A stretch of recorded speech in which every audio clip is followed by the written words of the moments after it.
So nice to see you guys. Happy to be Glad we were all able to make it.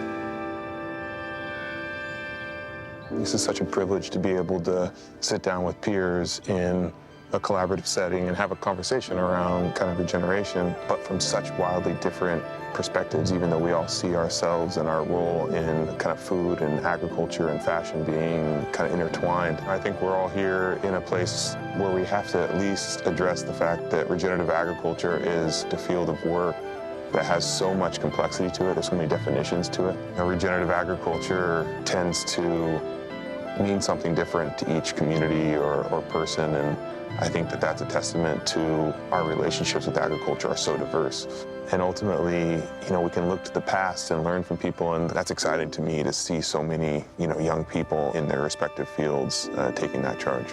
Exactly like you just said, we all kind of play a really important role in envisioning the future, seeing what doesn't exist today and thinking of frameworks in which it should be regenerative and have elements of reciprocity and equity built into it. And I think that's what's so important, is bringing us together, kind of brainstorming and kind of seeing what the future could look like.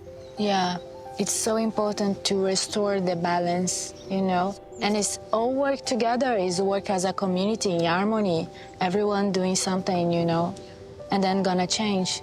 Well, it should, and I think regenerative agriculture is one that shares a global set of principles. These principles of covering our soil and caring for our water cycles and increasing biodiversity, that should happen everywhere on planet Earth. And that really comes back to soil and water and biodiversity and the human element, community health. And I think that's what really excites me, is that we get to see the beauty, the tapestry of humanity come into relationship with each other, as well as the diverse landscape. And I'm excited to hear from each of you what relationship you might have with agriculture, or kind of where you first heard of regenerative agriculture as it pertains to your own field of work or your own lives. When I discovered about that, the regenerative way of doing the agriculture actually makes me feel inspired to believe that the future gonna be better, and that even in the Amazon rainforest, those farmers could change the way of doing the agriculture, because it's so bad, involves so many industries and the deforestation, the way that they cut the trees, the way that they put the fire. I think actually the regenerative agriculture comes in a good way to just change the way of taking resources and not taking care of the land. Now we have a way to take care with love that is part of us, because we are nature too. I think collaboration is key, because we are all coming from different fields and have different ideas and different inputs to add to something and build it and make it happen. Your generation, it's like your education gonna pass to your children. But you are now in the changing. You are in the education of making things better. I first heard about agriculture through the work that I did in organizing young people to sound the alarm on the climate crisis. And it was from understanding that our current systems only value taking and they don't value giving. By understanding solutions that are available for us to incentivize not just taking but giving, and incentivize giving more than taking, it's really easy to see the flaws in the current system, but it's hard to really think about how do we build a world that is regenerative in all of its practices. That's really powerful, because we're transforming an industry that runs all over the world. For us to restructure it completely is what we need to see. Everything is connected at the end. Regenerative is respecting the timings, and the earth is the same, and also we keep taking and not giving back, which is just we are just killing where we're coming from. I didn't think it was connected to my field. I was just when I read an article talking about sustainable fashion and circularity, and then they were talking about regenerative agriculture, and me, I was just oh wow, no, that's agriculture, I work in fashion. And then you think oh well, where is the cotton coming from? Where is made, because when I'm working, I'm just touching the fabric, but you don't think where that is coming from, and that's coming from agriculture, and it's connected to the land. And we are at the end, all responsible. Each of us and everyone should be or have the responsibility to search what we are consuming you know, where we are taking from that, where you're buying.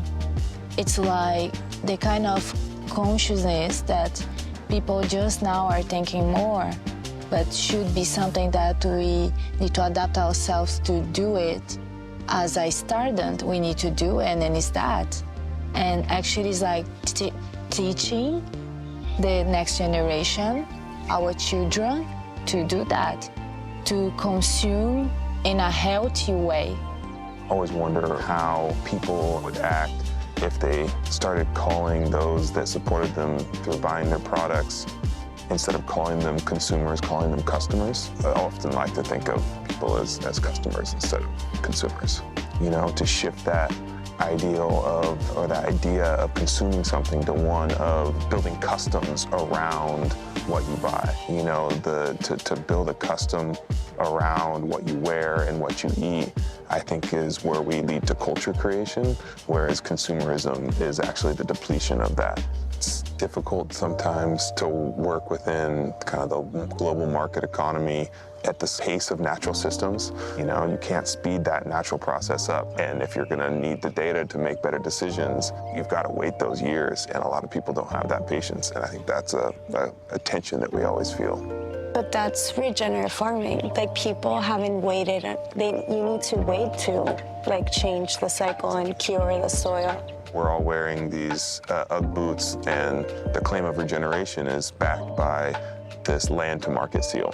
And the land to market seal measures outcomes in the landscape. It measures these regenerative outcomes. But within those regenerative outcomes, there are short-term outcomes and there are long-term outcomes. And for brands like this to make that deep investment in waiting, you know, 5 years and then another 5 years for your third data point is really, really hard. I'm actually very excited in the way that I'm seeing the new generations, because sometimes I'm trying to do workshops and talks, and then you see them like a little more conscious. Like what I saw like 5 years ago, no one wanted to be focused on like in design and sustainable design, and now like more and more I have like people asking me to do internships and like in my work doing upcycling. More and more that you talk with young people and they know about it, I can see like a future coming like more informed, which is what we need at the end, the new generations to be like, I think there's another options, and people is just interested about it. It's just thinking more. Yeah, I think the communication, you know,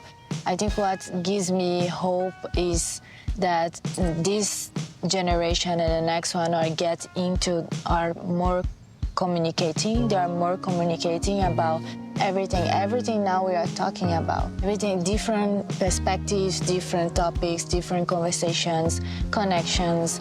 So much of like nature is about understanding when it's time to grow and when it's time to mature into a mindset of beyond just scale and speed. But I use the analogy of a tree. A tree is like, when it's young, it just knows how to grow and grow and grow up into the sky. But at some point, it knows that it has to stop growing and it has to start developing. And it has to start branching out its roots and its trees and its branches and make sure that its resources are allocated equally and fairly. We focus so much on the fear and the climate crisis, and we really need to focus on being positive. What are the solutions? How can we be part of the solution as a brand, as a consumer, as a government, and educate ourselves, put money in education, because right now we don't have options. If we want to buy regenerative things, you don't have the option.